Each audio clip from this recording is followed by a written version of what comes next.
हरे कृष्णा कृष्णा कृष्णा हरे हरे, हरे राम राम राम हरे हरे, हरे कृष्णा कृष्णा कृष्णा हरे हरे, हरे राम राम राम हरे हरे, हरे कृष्णा कृष्णा कृष्णा हरे हरे, हरे राम राम राम हरे हरे। आगे प्राण मंत्र। हाँ आगे। हाँ प्राण मोहन प्रभु जी बताइए, क्यों मुझे नहीं हाँ, बताया, मुझे इन्फॉर्म कर। बता रहे हैं प्रभु जी कि कल हम और प्रमोद जी दोनों आदमी गए थे माला खरीदने। तो माला खरीदने गए थे तो माला लिए, उसके बाद हम लोग आने लगे तो देखे कि बहुत सा बॉक्स स्टेट का क्या क्या चीज का था। तो हम पूछे कि भागवतम है क्या, तो बोले कि हाँ है एक सेट। तो किसी के लिए ऑर्डर था तो वो नहीं दे गए हैं, इसलिए बोले कि दे दीजिए हम ही को। तो हम ले लिए प्रभु जी, और सुबह चले गए थे हम जा करके इंजेक्शन लेने। और इंजेक्शन लेके आए, दांत में भी दर्द था। तो अभी तो क्लास चालू हुआ है। बहुत सुंदर।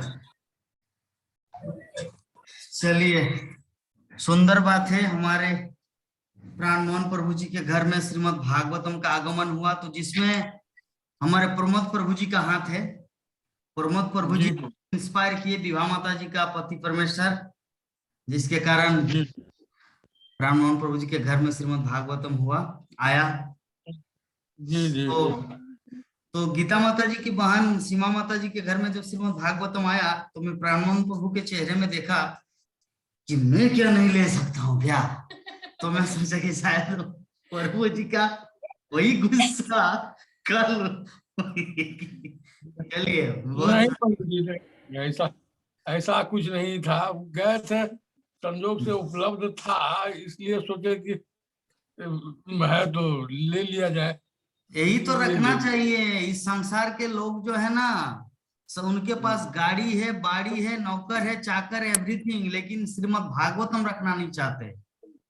इसीलिए जी भक्तों को हमेशा ये, इसका मतलब ये नहीं कि, इसका मतलब ये नहीं कि विभा माता जी को दुख होना है। विभा माता जी ऑलरेडी भागवतम का स्वरूप तो है ना। प्रमोद जी का ही सहयोग था जो कि लिया गया। वो गए हमको लेकर के, और हाँ देखे पूछे तो हो गया, नहीं तो थोड़े हो पाता। नहीं, यही चीज है, जो भक्त एक बार लेने के लिए जान जाए पर वचन ना जाए, प्राण जाए पर वचन ना जाए।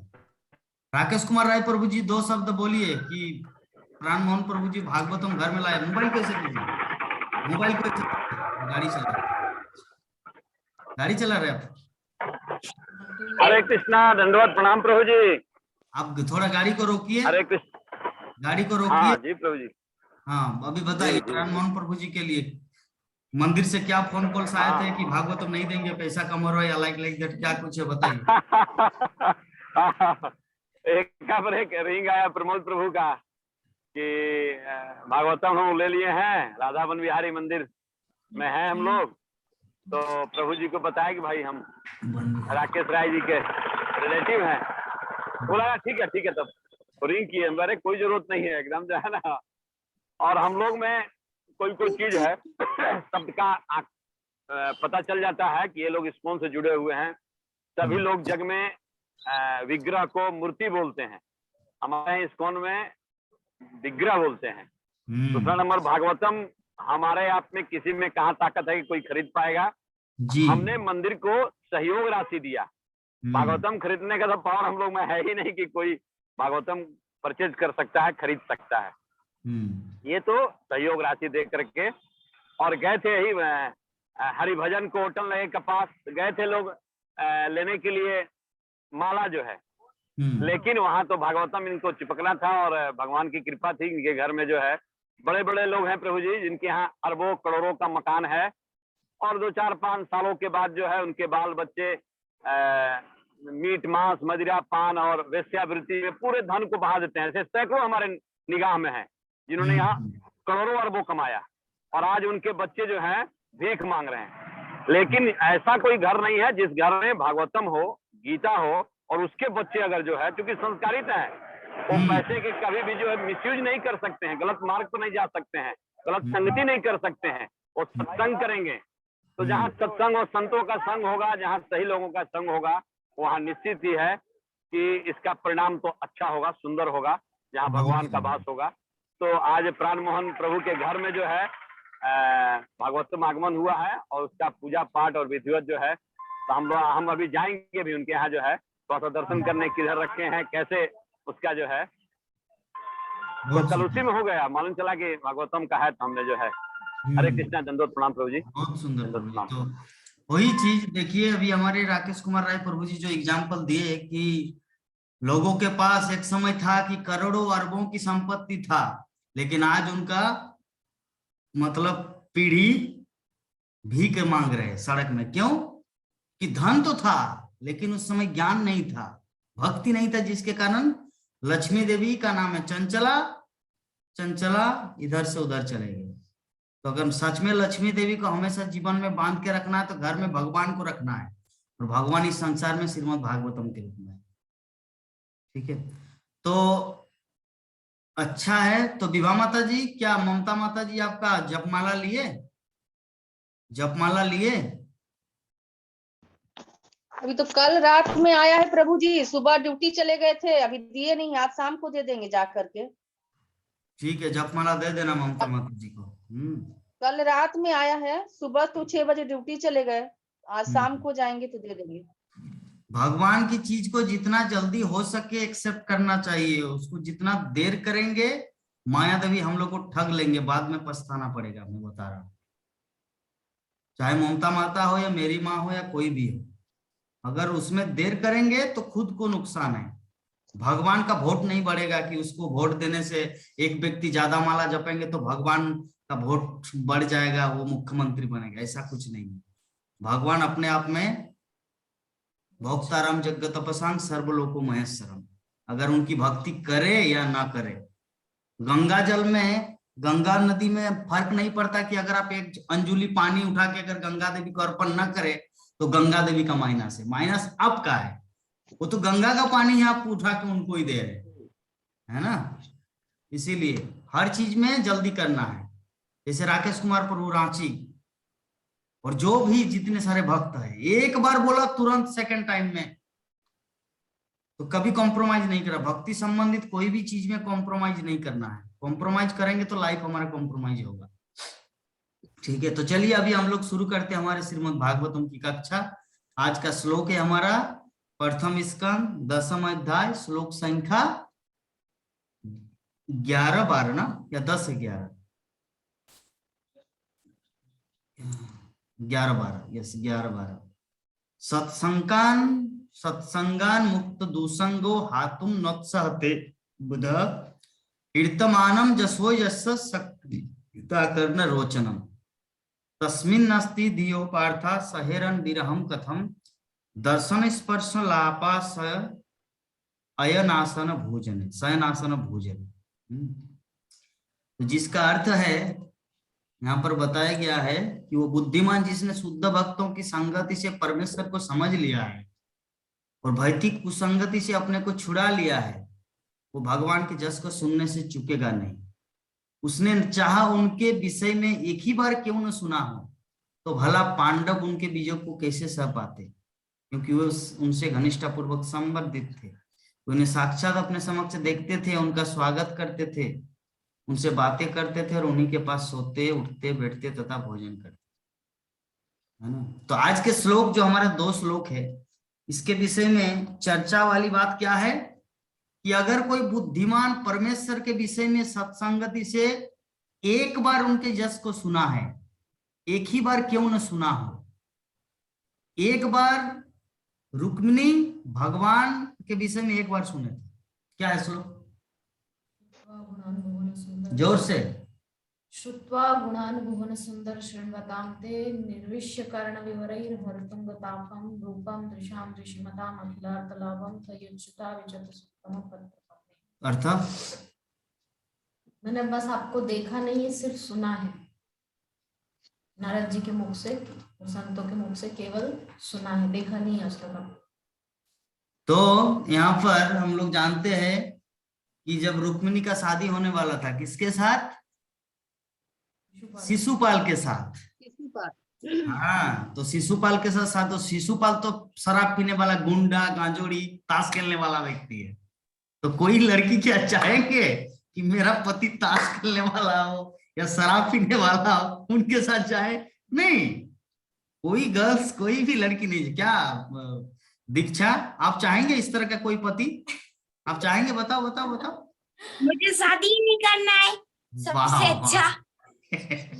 ये तो मीराबाई निकले रे बाबा। मैं अपनी मम्मी पापा को छोड़ के कहीं नहीं जाऊंगी, नानी नाना को छोड़ के कहीं नहीं जाऊंगी। अच्छा, बहुत सुंदर। और मम्मी कृष्ण लोग का करूंगी, लेकिन दूसरे का मैं कभी मदद नहीं करूंगी। हे बाबा रे, श्रीमद् भागवतम क्लास सुन के आपको ये ज्ञान मिला? जी प्रभु जी, क्योंकि उधर तो जाके फिर ऐसा ही न लगेगा कि माँ बाप से दूर हूँ। अच्छा, कोई बात नहीं, थोड़ा देश काल पात्र समझना है, हम आपको बता देंगे आपको क्या करना है, ठीक है? अभी कोई डिसीजन मत लो, ठीक है? मैं आपको बता दूंगा। तो जो भी है, अल्टीमेटली कि कोई भी माता जी, कोई भी लड़की नहीं चाहेंगे कि मेरा पतिदेव गांजोड़ी हो या ताश खेलने वाला हो। हाँ, कोई नहीं चाहते। तो रुक्मिणी, उनका पिता और उनका बड़ा भैया, वो लोग डिसीजन ले लिया कि रुक्मिणी का शादी करा देंगे शिशुपाल के साथ। तो शिशुपाल के साथ शादी करा देंगे। तो नारद मुनि के मुख से श्रुत्वा भुवन सुंदर, जो भगवान श्री कृष्ण के बारे में सुने कि भगवान ऐसे ऐसे पुतना वध किए 3 दिन में, फिर अघासुर का वध किया, फिर कालिया दमन लीला हुआ, फिर गिरि गोवर्धन को उठाया। तो ये सब लीला सुन के बोले कि ये तो हीरो है, हर कोई हीरो को चाहता है इस संसार में, एवरीबॉडी लाइक ए हीरो। तो हीरो को चाहता है, तो रुक्मिणी हीरो को पसंद किया, कृष्ण को पसंद किए। तो अभी वो तो जीवन में कभी उनको देखा नहीं, कहाँ उससे भेंट करेंगे? व्हाट्सएप नंबर भी नहीं पता, फेसबुक प्रोफाइल भी नहीं है। तो इसी अवस्था में कृष्ण से कैसे मिले? तब उनके राज्य में जो ब्राह्मण था, वो ब्राह्मण को बोले आप कृपा करके द्वारका जाओ, वृंदावन जाओ, और वहां पे जाके भगवान श्री कृष्ण के ये सूचना दो कि मैं उनसे प्यार करती हूँ, मैं उनको अपने जीवन में पति के रूप में वरण, मतलब उनकी पत्नी बनना चाहती हूँ। तो अगर आप ये हेल्प करेंगे तो बहुत ही कृपा होगा। तो ब्राह्मण को भेजा। तो भगवान श्री कृष्ण के पास जैसे ही आए ब्राह्मण, लेटर लेके, प्रेम पत्र लेके और पूरा एग्रीमेंट पेपर, तो कृष्ण को थोड़ा लज्जा आया।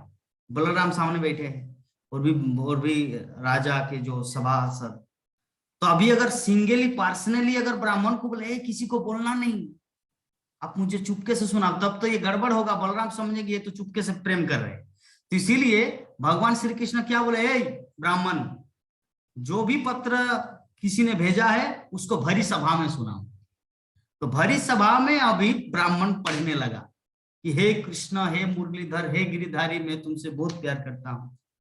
हाँ, कृपा करके आप मुझे अपने इस दलदल में, जो शिशुपाल के साथ मेरा शादी होने वाला है, कृपा करके आप मुझे किडनैप कर लीजिए, मुझे अपहरण कीजिए, अन्यथा मेरा जीवन डामाडोल में पड़ जाएंगे। तो ऐसे करके लेटर में लिख दिए। तो भगवान श्री कृष्ण, तो अभी कृष्ण को लज्जा रहे, अरे चुप, बास और नहीं बोलना है, रुको। लेकिन वो पढ़ते जाते, हे कृष्णा, फिर मैं अगर आप नहीं आएंगे तो मैं जहर पी के मर जाऊंगे, ऐसे ऐसे और बढ़। तो कृष्ण मन ही बोल रहा, अरे चुप, मुझे लज्जा रहा, मेरा बड़े भैया है और भी बहुत सारे लोग।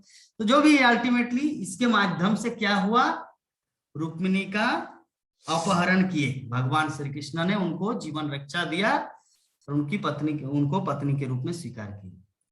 तो हमारा श्लोक का विषय जो है कि अगर कोई व्यक्ति जीवन में एक बार कृष्ण के विषय में सुन लेता है, only one time in life, तो वो हमेशा के लिए उनका बन जाते हैं।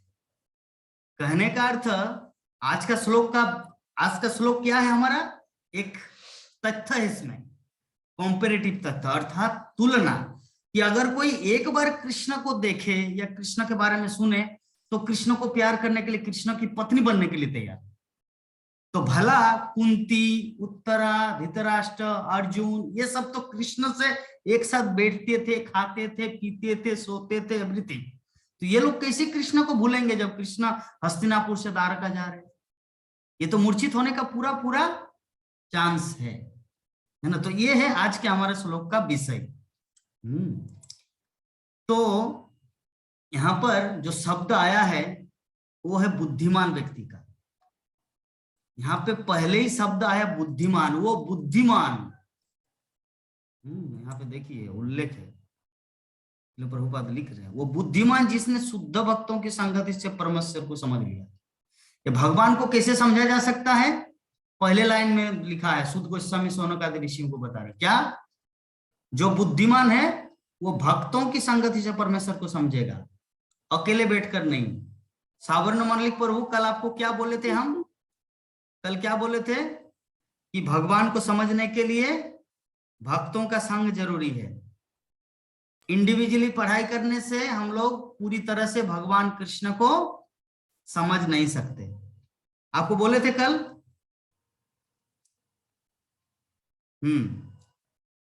तो इसीलिए यहाँ पर शुद्ध गोस्वामी सोनक आदि ऋषियों को बता रहे हैं। तो बुद्धिमान शब्द आया, बुद्धिमान अर्थात जो मूर्ख है वो अकेले अकेले भक्ति करेगा, और जो बुद्धिमान है वो भक्तों के संग में भक्ति करेगा। ये है कंक्लूजन। समझ में आएगा? ओवरव्यू दे सकते हैं नेहा माता जी? ओवरव्यू के लिए नोट डाउन करके रखना, ठीक है? जो बुद्धिमान होगा वो भगवान की भक्ति भक्तों के बीच में रह के करेंगे, और जो मूर्ख होगा वो भगवान की भक्ति खुद अकेले करेंगे, यद्यपि उसका कोई मायने नहीं रहता। इस संसार में कौन व्यक्ति सफलता के शिखर पर है? जैसे गीता माता जी बताए कि हेयरिंग चैंपियन शिल प्रभुपाद के बारे में, तो हेयरिंग चैंपियन शिल प्रभुपाद हेयरिंग चैंपियन था, मतलब ज्यादा सुने थे, जो अपने जीवन में सबसे ज्यादा श्रवण किए थे, जिसके कारण सारे दुनिया के लोगों को सुना पाए। जो जितना सुनता है वो दूसरों को उतना सुना पाते हैं, और जो नहीं सुनता उसका बात कोई नहीं सुनता। एग्जाम्पल, रावण क्या अपने जीवन में किसी का भी बात सुने? अपनी पत्नी का भी बात नहीं सुने, मंजोदरी, अपनी पिता, किसी का भी बात सुने? भगवान रामचंद्र का बात नहीं सुने, अंगद का बात नहीं सुने, हनुमान का बात नहीं सुने, विभीषण का बात नहीं सुने, कुंभकर्ण का बात नहीं सुने। कुंभकर्ण भी मना किया था, प्लीज सीता को रिटर्न कर दीजिए। कुंभकर्ण बोले थे, विभीषण बोले थे। तो रावण किसी का भी बात सुना? कोई प्रमाण है शास्त्रों में? कोई प्रमाण नहीं। रावण किसी का बात नहीं सुने, हाँ, जिसके कारण उनके पास सब कुछ होते हुए भी कुछ नहीं है। और दुर्योधन सेम, दुर्योधन भी किसी का बात सुने? भगवान श्री कृष्ण शांतितुद बन के गए थे, उनका पिताजी समझाया, भीष्मदेव समझाया, विदुर समझाए, बलराम समझाए, उनकी माँ गांधारी समझाए, द्रोणाचार्य, कृपाचार्य, सबने समझाया था, फिर भी क्या दुर्योधन माने? नहीं माने। और अंत में परिणाम क्या हुआ? जीवन में असफल। तो जीवन में सफल वही होता है जो सुनता है, जीवन में असफल वही होता है जो नहीं सुनता। तो इस संसार में सबसे बड़ी तपस्या है सुनना। इसीलिए कल हम विश्वनाथ प्रभु जी के बारे में बताया ना कि प्रभु जी का उम्र है 70 प्लस और मेरा उम्र है 30 साल, लेकिन प्रभु जी का धैर्य शक्ति देखिए जो सुन रहे हैं। इससे अभिप्राय क्या है? भागवत कथा जो सुनता है धैर्य पूर्वक वो व्यक्ति जीवन में सफल होता है। ठीक है, ये है सार आचार्यों का हमारा वाणी है। तो अल्टीमेटली बोलने का भाव यही है कि श्रील प्रभुपाद तात्पर्य में बहुत कुछ पॉइंट बताए हमारे इस श्लोक के विषय में। पहला चीज बताए कि जीव का स्वाभाविक स्थिति अपने से वरिष्ठ की सेवा करना है। तो अपने से वरिष्ठ हमारे जीवन में कौन है? पहला होता है वैदिक दृष्टिकोण से में हमारे माता पिता। ठीक है, और आध्यात्मिक दृष्टिकोण से हमारे वरिष्ठ कौन है? हमारे आचार्य है। आज मैं पुस्तक पढ़ रहा था, ग्रंथ पढ़ रहा था, 4 संप्रदाय और 4 आचार्य, रामानुजाचार्य, मध्वाचार्य, विष्णु श्यामी, निम्बार्कर। मैं चाहता हूं कि इसका सेमिनार देंगे मायापुर टीवी में, हम वही प्रिपरेशन ले रहे हैं। तो उसमें प्राकथन में वो उल्लेख है कि इस संसार में कोई भी जीवात्मा तब तक सुखी नहीं होगा, इस संसार में कोई भी जीवात्मा तब तक सुखी नहीं होगा जब तक हमारे पूर्व आचार्यों के प्रति कृतज्ञता प्रकाश न करे। लाइन याद रहेगा, इस संसार में व्यक्ति, इस संसार में जीव तब तक सुखी नहीं हो सकता जब तक वो हमारे पूर्व आचार्यों के प्रति कृतज्ञता ज्ञापित नहीं करता। और कृतज्ञता क्या है कि हमारे आचार्य सब कुछ त्याग करके कितना कष्ट सहकर जीवों के उद्धार के लिए कितना कुछ दिए, भगवत संबंधित ज्ञान, हाँ, और भक्ति सब कुछ हमारे लिए दे चुके हैं। क्या बोलते हैं, दीक्षा उतना चंचल मत हो, यहाँ पे सीधा सुनो, श्रवण करो, ठीक है? इधर उधर उतना बंदर की तरह चंचल मत हो, ठीक है? कम यार, मैं सुन रही हूँ। बुक को क्यों देख रहे हैं आप? जिस टाइम में बुक को दिखाने के लिए बोलूंगा उस समय देखना है, अभी नहीं। इधर आओ, इधर फेस करो और ध्यान से सुनो। ओवरव्यू में नहीं तो रिकॉर्डिंग करके बजाएंगे। तो इस संसार में हम लोग समझ गए कि किसका सेवा करना है? वरिष्ठ। वरिष्ठ कौन है? हम उदाहरण दिए माता पिता का, और एक पत्नी के लिए पति देव, ये है वरिष्ठ। तो आध्यात्मिक जीवन में हमारा वरिष्ठ कौन है? वरिष्ठ है गुरु। गुरु 3 तरह के होते हैं, शिक्षा गुरु, दीक्षा गुरु, और वर्तम प्रदर्शक गुरु। वर्तम प्रदर्शक गुरु का अर्थ क्या है? जिन्होंने पहले उनको भक्ति जीवन में आने के लिए प्रेरणा दिया, उसको कहा जाता है वर्तम प्रदर्शक गुरु। दीक्षा गुरु कौन है? जो दीक्षा देंगे और उसको नाम दे देंगे, ठीक है? और शिक्षा गुरु कौन है? जो प्रतिदिन उनको आध्यात्मिक ज्ञान की शिक्षा देते हैं, वो है गुरु। तो शिक्षा गुरु, वर्तम प्रदर्शक गुरु और दीक्षा गुरु, ठीक है?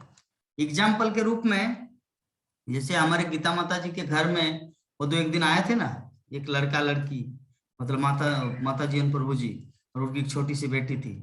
उनका माँ ने उनको भगवत भक्ति एकादशी करने का क्या क्या लाइक दैट मुझे याद नहीं आ रहा। क्या माता? नहीं, वो करती थी, वो जो भाभी है वो करती थी, सभी उपास रखती थी, उनके यहाँ पूरे त्योहार मनाते थे, तो हम जाते थे ऑफिस से उनके यहाँ, तब वो बताती थी ये ऐसा होता है वैसा होता है, तो मुझे बहुत अच्छा लगता था सुनने के लिए। तो भाभी बोली एकादशी का उपास रखा करो, सबसे बेस्ट है, सबसे उत्तम वही है। तो क्या है एकादशी, किनके लिए रखा जाता है, कुछ मुझे नहीं मालूम था, लेकिन मैंने शुरू कर दी। कृष्ण को तो मानती ही थी तभी से ही। तो इसको कहा जाता है वर्तम प्रदर्शक गुरु। वो कृष्ण भक्ति में आने के लिए उसको प्रेरित किए। और शिक्षा गुरु कौन है? जो एवरीडे उनको ज्ञान देते हैं। और दीक्षा गुरु कौन होगा?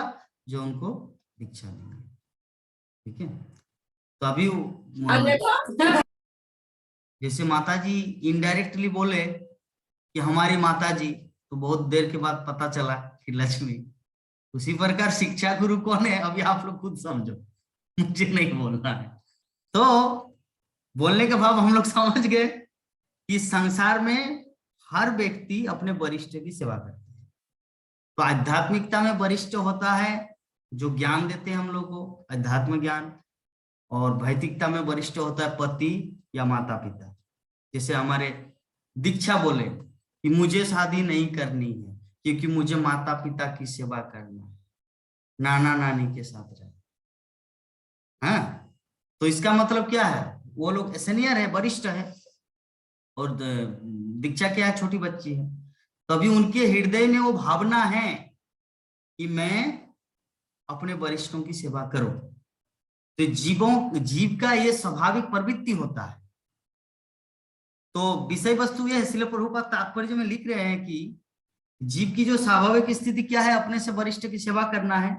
उसे इंद्रिय तृप्ति की विभिन्न अवस्थाओं में माया की आज्ञाओं का पालन करने के लिए बाध्य होना पड़ता है, और इंद्रियों की सेवा करने में वो कभी थकता नहीं।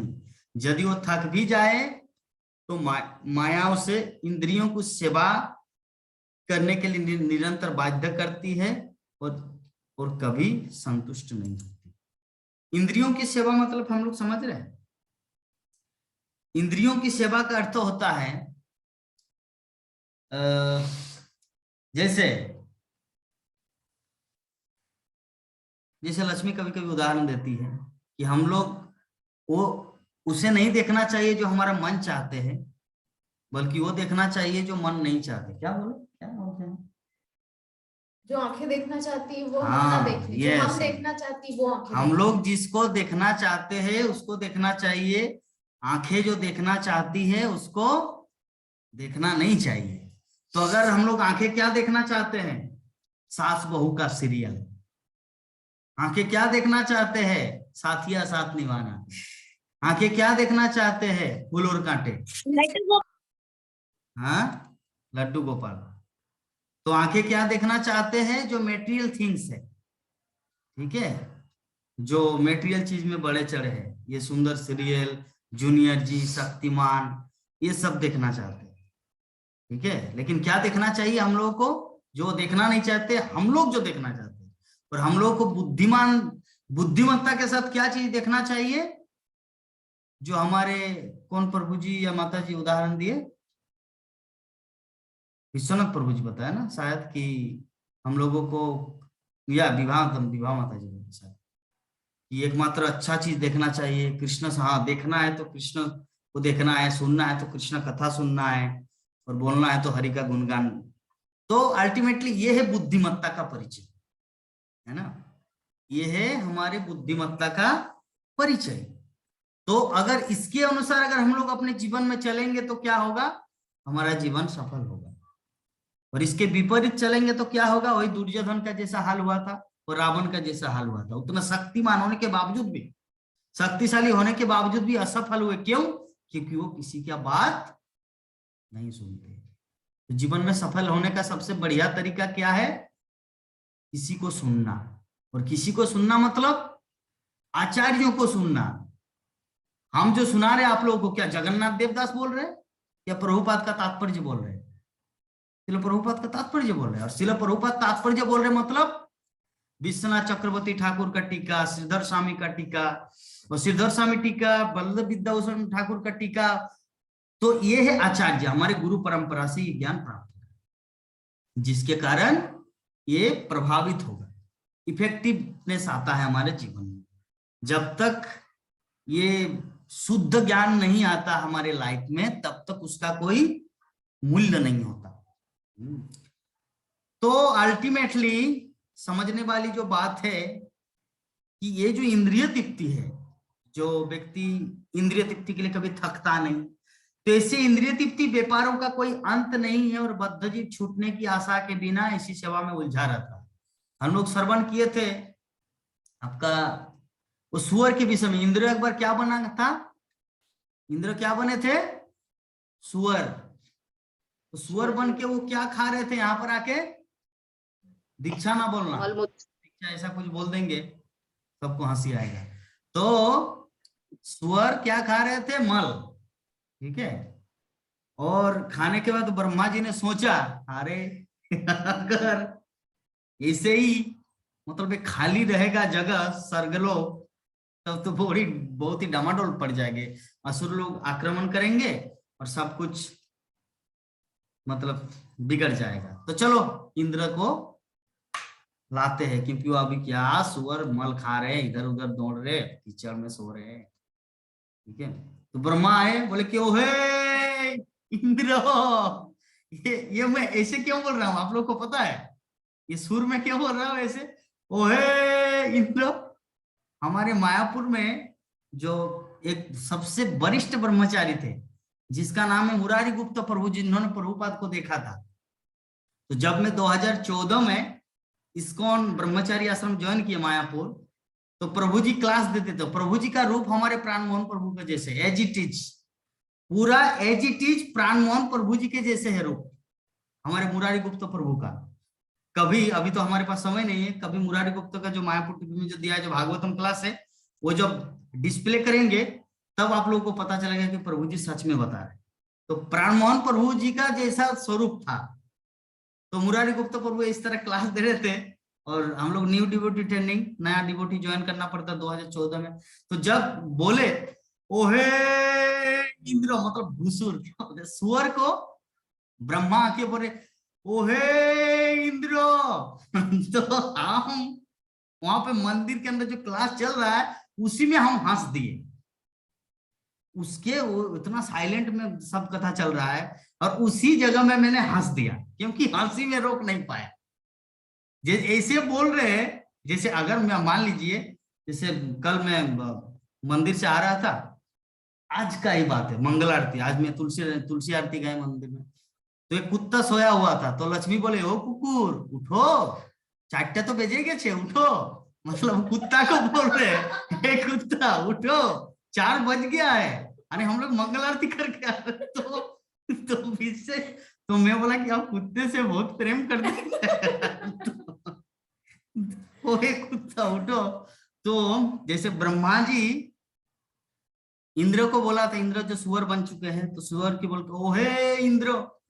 तो मुझे ये घटना याद आया। तो सुअर जब बन गया था, तो जब उन दोनों का वार्तालाप हो रहा था सुअर के साथ ब्रह्मा, बोले कि आप अभी बहुत दिन हो चुका है एंजॉयमेंट, अभी यहां से चलो। बोले कि कहाँ जाना है, सुअर बोल रहा है ब्रह्मा जी को।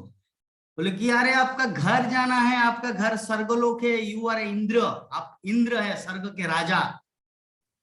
बोले कि वहां पे क्या मल मिलता है, समोसा वहां पे मिलेगा?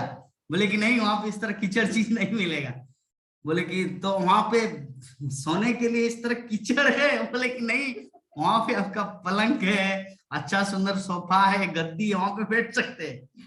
बोले कि नहीं नहीं, मुझे अभी नहीं जाना है, यहाँ का ये आनंद को मैं त्याग नहीं सकता। देख रहे कितने हमारे बच्चे, मेरी पत्नी, ये सब पूरा जो सुअर ही नहीं है, तो सब बच्चे पूरा फैमिली लेके आ रहे है ना।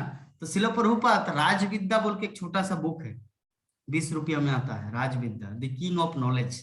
तो उसमें इस तथ्य को शिला प्रभुपाद पॉइंट आउट कर रहे कि हमारी जो स्थिति जो है ना, वो सुअर की भांति है। हम लोग सुअर की तरह है, यद्यपि हम सब है आत्मा, भगवान कृष्ण का नित्य दास है ना। जैसे कृष्ण है, जैसे कृष्ण खाते हैं वैसे ही हम लोग भी खाते हैं। खाना पीना सब कुछ जैसे भगवान 56 भोग खाते उसी तरह अपने भक्तों को भी खिलाते हैं। लेकिन अभी अब वो क्या खा रहे हैं, वो जीव सुअर बन के मल खा रहे, कुत्ता बन के ये खा रहे, सांप बन के मेढक खा रहे। तो अलग अलग जो जिस स्थिति में है वो ऐसे खा रहे हैं। तो हमारी स्थिति सुअर की भांति है। तो अभी ब्रह्मा जैसे गुरुदेव आते हैं हमारे जीवन में, जैसे ब्रह्मा आए थे और इंद्र को बोले कि चलो यहाँ से, बहुत दिन हो गया ये सब। तो बोले कि नहीं नहीं नहीं, वहां पे मिलेगा ऐसा कुछ चाउमीन पास्ता पायस। बोले कि नहीं, तो बोले कि मुझे नहीं जाना, मुझे यहीं पे रहना है। तो ये जो आसक्ति है ना, जैसे कोई कोई बोलते हैं प्रभु जी मैं तो मीट मछली छोड़ दिया, लेकिन मेरा माता पिता नहीं छोड़ रहे, मैं क्या करूं ऐसी अवस्था में, है ना। तो ये सबके जीवन में थोड़ा बहुत है। मुझे लक्ष्मी कल बोल रहे थे, जब मैं प्रसादम पा रहा था दोपहर में, तो लक्ष्मी बोल रहे कि हमारे इस्कॉन क्या बोलते हैं ऑनलाइन श्रीमद् भागवतम ग्रुप में ज्यादातर भक्त इसी परेशानी में है कि कोई एक भक्त है लेकिन बाकी सब दुष्ट प्रकृति के हैं। जिससे नंद किशोरी माता जी एक भक्त है लेकिन बाकी सब लहसुन प्याज खाता है ना। और एग्जाम्पल गीता माता जी भक्त है लेकिन बाकी सब लहसुन प्याज डीम मांस मीट साईं बाबा सब कुछ करते हैं, है ना। और क्या है, और किसका एग्जांपल दे? तो हमारे स्वर्ण मल्लिक प्रभु जो हंस रहा है, ऑलरेडी टिक मार दिए, वो भक्त है लेकिन उनका माता पिता खाते हैं, लहसुन प्याज खाते, क्या किया जाए बेचारा। तो ज्यादातर हमारे भक्त जो है थोड़ा सा वैसे अवस्था में है। खैर जो भी है, भागवतम के संसर्ग में आ गए मतलब सब परम मंगल होगा। तो अल्टीमेटली हमारे जो बोलने का जो भाव है, समझने का जो भाव है, हमारी स्थिति किस तरह है नेहा माता जी, हमारा स्थिति किस तरह है? सुगर की भांति है। सुअर की भांति है, सुअर की तरह है ना। ये आप लोगों के द्वारा कि मैं क्यों ये बुलवाना चाह रहा हूं, ताकि कभी ये प्राउड फील ना हो कि I am so beautiful boy, I am so handsome girl. No, हम लोग एक सुअर की तरह, श्रील प्रभुपाद बोल रहे हम लोग एक सुअर की तरह है, no better than bear, boar. ठीक है, तो जो भी है अल्टीमेटली, तो श्रील प्रभुपाद यही चीज बोलना चाह रहे हैं कि ये जो इंद्रिय तृप्ति है, यहाँ पे तात्पर्य में लिख रहे हैं, देखिए आप लोग, ये जो सुअर का जो एग्जाम्पल दिए श्रील प्रभुपाद कि ऐसे इंद्रिय तृप्ति व्यापारों का कोई अंत नहीं है। मैं मल खाऊंगा, मैं यहां से नहीं जाऊंगा, स्वर्गलोक में क्या पिज्जा पास्ता मिलेगा, और बद्धजीव छूटने की आशा के बिना ऐसी सेवा में उलझा रहता है। ये मेरी पत्नी है सुअरिनी, उनके बच्चे हुए, उनको हॉस्पिटल में एडमिट करना है, फिर उसको कैसे खाना है माल उसको सिखाना है, मेरा बहुत काम व्यापार बाकी है। तो ये हमारी स्थिति जो है ना, ऐसी अवस्था है। तो इसको कृष्णाइज कैसे किया जाए, श्रील प्रभुपाद एग्जांपल देते हैं। जो भी है अल्टीमेटली हम लोग गृहस्थ जीवन में आ चुके हैं, इस पृथ्वी लोक में हम लोग जन्म ग्रहण किए हैं, यद्यपि हाँ चलिए हम लोग सुअर है। तो अभी कैसे इससे छुटकारा पाया जाए, ये कैसे इनको कन्वर्ट किया जाए? छुटकारा तो तुरंत तो मिलना संभव नहीं है। छुटकारा मतलब क्या होता है? मर जाना बेहतर? नो, मरना इज नॉट अल्टीमेट गोल। यहां पे रहते हुए ही उसको कृष्ण भक्ति के साथ पूरी तरह से जोड़ देना, पूरी तरह से जोड़ देना। एग्जाम्पल कैसे दे? जैसे हमारे राकेश कुमार राय प्रभु जी जो बताए कि करोड़ों अरबों रुपया खर्च किया, मीट मदिरा मांस नाइट क्लब ये सब करके, तो अगर उनमें से कुछ हिस्सा अगर भगवत सेवा में लग जाते, भगवान की सेवा में अगर लग जाता, तो क्या होगा? वो शुद्धि होगा, प्योरिफाइड होगा वो चीज। जैसे ड्रेन का वाटर क्या है, वो भी पानी है, लेकिन वो पानी तब तक पीने लायक नहीं होता जब तक उसको मशीन से प्यूरिफाइड ना किया जाए। तो हमारा जो धन है ना, पाप से कमाया हुआ हो या चोरी करके हो या किसी भी तरह से, चोरी करके मतलब ऑफिस आ रहे तो रिश्वत लेके, जो भी अल्टीमेटली, तो वो प्योरिफाइड कब होगा, शुद्ध कब होगा? जब हम लोग उनको कृष्ण की सेवा में थोड़ा बहुत लगाएंगे, तब होगा वो हमारा धन शुद्ध। जिससे एक गटर का पानी तब शुद्ध होता है, ड्रिंकिंग वाटर बनता है, जब उसको मशीन में प्योरिफाइड किया जाता है। तो अभी कोई प्रश्न कर सकता, प्रभु जी ऐसा है क्या जो हम लोग ट्रेन में जो पानी पीते हैं, जो बोतल 15 रुपया लीटर पानी पानी पानी पानी लो, पानी पानी 15, तो वो गटर का पानी ज्यादा होता है? अभी बोल सुन, अभी कोई पूछ सकते प्रभु जी ये आप मिथ्या बोल रहे हो ही नहीं सकता, पैसा लेके वो सब गंदा चीज क्यों करेंगे? अरे चल रहा है बाबा। यद्यपि कुछ कुछ जो है, जो रेल नीर जो लिखा रहता है, उसमें से कुछ कुछ जो अच्छा पानी मिलता है, और बाकी सब फुटपाथ से बनाया जाता है पानी। हाँ, अगर आप जो वहां पे क्या बोलते हैं जो, अच्छा ये हमारा मीटिंग खत्म होगा, तुरंत आप लोग ज्वाइंट हो जाइए। जो हम लोग प्लेटफॉर्म में उतरते हैं, उसमें से वो जो दुकान बैठा रहता है, उस दुकान में से अगर पानी लेंगे तो वो अच्छा है, वो पानी में कोई भेजाल नहीं, वो पानी अच्छा है, वो प्योर है, क्योंकि वो रेल कंपनी के द्वारा कनेक्टेड है, जिसके कारण वहां पे स्टॉल बैठाया है और वो पानी बेचता है, ड्रिंकिंग वाटर जो बोतल है। लेकिन ऐसे में जो किसी ट्रेन में जो उठते हैं ना, तो पानी पानी 15 रुपया लो, पानी 20 रुपया लो, वो जो है ना वो भेजाल होता है ना, उसमें डुप्लीसिटी है। तो उसको नहीं पीना चाहिए। इसीलिए पानी अगर पीना है या तो वहां से भरो अपने बोतल में, या तो खरीदो प्लेटफॉर्म में उतर कर, नहीं तो ये एरे गिरे